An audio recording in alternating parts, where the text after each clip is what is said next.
During that pursuit, officers made several evasive maneuvers to avoid being hit. There were several attempts made by the driver of the stolen truck to crash the police vehicles that were chasing him. The search continues tonight for the driver of a stolen truck who investigators say led police on a dangerous chase in Niles.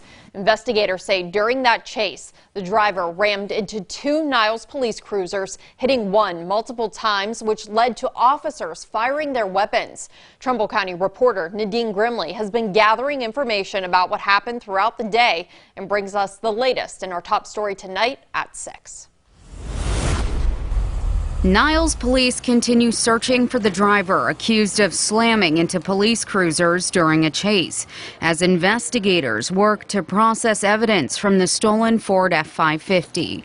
We do have several good sources of possible DNA that we recovered from inside the truck. Investigators say they believe this is part of an ongoing ring of vehicle and equipment thefts in the area.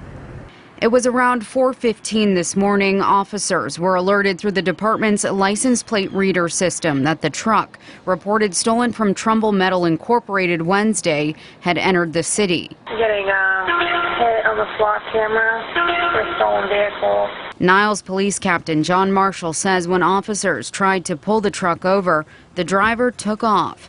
Marshall says during the chase, the driver rammed two cruisers, hitting one twice, and continued to flee before taking the chase off-road into an abandoned railroad bed off Summit Avenue. It appears that the driver of the truck then again tried to reverse into the vehicles that were behind him. One of the officers there did discharge his gun at the vehicle because of the danger that the officers in that first vehicle were in.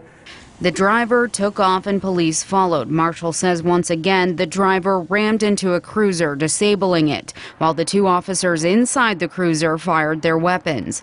Marshall says it appears the three officers fired a total 19 rounds, but at this point investigators don't believe the driver was hit.